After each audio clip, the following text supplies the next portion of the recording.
کہانی مہر اندلیب، قسط نمبر 6۔ آپ کو کبھی محبت ہوئی ہے مس صالحہ؟ میں نے اپنا سوال دوبارہ پوچھا۔ پہلی دفعہ سیاہ ماربل سی آنکھیں کانپی تھیں۔ اگر میں کہوں ہاں تو مجھے لگا کسی نے میرا مذاق اڑایا ہو۔ میں جاننا چاہوں گا کہ وہ کون ہے۔ میں نے ایسا پوچھا جیسے ہم بہت بے تکلف رہے ہوں۔ میں نہیں جانتی کہ کون ہے، اس نے سادگی سے کہا۔ کیا مطلب؟ میں حیران تھا۔ فیضان صاحب، کیا کبھی ایسا ہو سکتا ہے کہ کسی شخص کو نہ کبھی دیکھا ہو، نہ کبھی اس سے ملاقات کی ہو، مگر اس کے قلم سے آپ کے وجود کے لیے لکھے گئے الفاظ پڑھ کر آپ کو اس کی ذات سے محبت ہو جائے، یا کسی مصور کی بنائی گئی تصاویر کی وجہ سے وہ مصور دل کے قریب ہو جائے؟ کیا یہ لازم ہے کہ کسی سے محبت کے لیے اس کا جسمانی حسن اور عادات جانچے جائیں؟ محبت تو روح سے روح کا تعلق ہوتا ہے، کیا یہ ممکن نہیں کہ اس سے جسم اور اس خوبصورتی کے کنسیپٹ کو نکال دیا جائے؟ وہ پہیلیوں میں باتیں کرتی تھی اور میں پہیلیاں بوجھنے میں بہت نالائق تھا۔ وہ خود ایک مشکل پہیلی تھی، میں پھر بھی خود کو اس کے لائق سمجھتا تھا۔ کتنا احمق تھا نا میں بھول گیا تھا کہ میں ایک حساس مصورہ سے بات کر رہا ہوں۔ میں اس کی بات سمجھا یا نہیں، لیکن اتنا جان گیا تھا کہ اگر میں اپنی اس نام نہاد محبت کا اظہار کر بھی دوں تو بھی شاید یہ محبت نہیں، محبت کے نام پر استحصال کرنے کی کوشش ہوگی۔ اس کی باتوں کے بعد مجھے خود اپنے جذبات مشکوک لگنے لگے۔ مجھ پر اتنا واضح ضرور ہوا کہ شاید میں صرف اس کی پراسرار شخصیت کے بارے میں تجسس کا شکار ہوں، اور یہ محبت ہرگز نہیں ہے۔ ہاسٹل واپس آ کر عمار حسن نے میرے سر پر ایک اور بم پھوڑا۔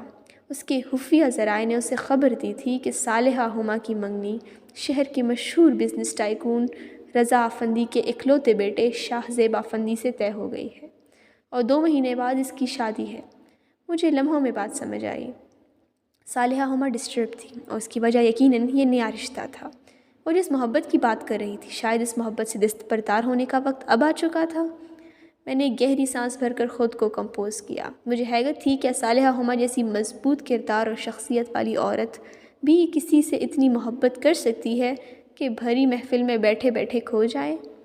پہلی دفعہ وہ مجھے کسی دوسری مخلوق کے بجائے انسان لگی تھی۔ شاید محبت صرف انسان ہی کرتے ہیں اس لیے، یا شاید صالحہ ہما کو انسان ثابت کرنے کے لیے محبت کا ہونا ضروری تھا۔ یونیورسٹی کی سب لڑکیاں صالحہ ہما کو خوش قسمت سمجھتی تھیں۔ اکثر صالحہ ہما کے امیر اور وجیح منگیتر پر تبصرہ کرتی وہ ٹھنڈی آہیں بھرتی پائی جاتی۔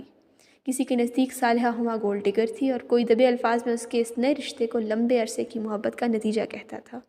حقیقت شاید صرف میں جانتا تھا۔ میں حیران تھا کہ اگر اسے کسی اور سے محبت ہے تو وہ خاموش رہ کر خود کو ایک انچاہے رشتے میں ضائع کیوں کر رہی ہے۔ میری آخری ملاقات صالحہ ہما سے فیئرویل کی تقریب پر ہوئی۔ میں شش و پنج میں مبتلا تھا، اس لیے فنکشن ختم ہوتے ہی صالحہ ہما کے پاس پہنچا۔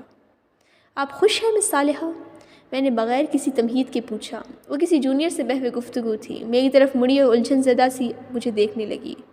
آپ نے کہا تھا محبت روح سے روح کا تعلق ہے، کیا آپ اپنے حصے کی محبت میں اتنی کمزور ہیں کہ کسی انچاہے رشتے میں باندھ کر اس تعلق کو توڑ دیں گی؟ کیا آپ خوش ہیں اس سب سے مس صالحہ؟ میں نے کوفت سے اپنے سوال کی وضاحت کی۔ صالحہ نے جونیئر کو اختتامی کلمات کہے اور میری طرف متوجہ ہوئی۔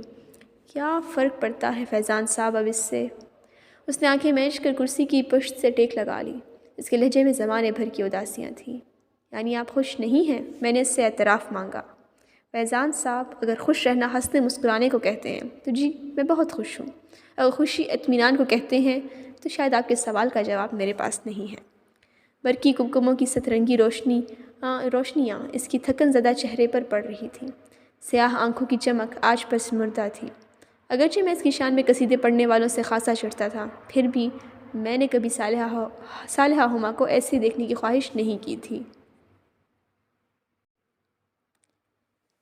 زندگی میں ہر دفعہ سمجھوتا واحد حل نہیں ہوتا محترمہ۔ ہر پیچیدگی کے حل کے لیے ایک راستہ ضرور ہوتا ہے، میں نے اسے سمجھانا چاہا۔ عرصہ ہوا میں نے راستے ڈھونڈنا ترک کر دیا ہے، اب جو راستہ نظر آتا ہے وہ صحیح لگتا ہے۔ اس نے بات کو مختصر کرنے کی کوشش کی۔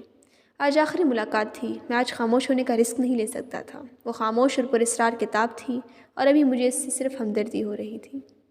مجھ پر نہ جانے کیا خط سوار تھا، مجھے وہ ایسی پسند تھی گویا محبت ہو۔ میں اس کو خود سے برتر بھی سمجھتا تھا، لیکن میں اس کو سب کے سامنے مانتا نہیں تھا۔ یہ حسد نہیں تھا، فطرت تھی۔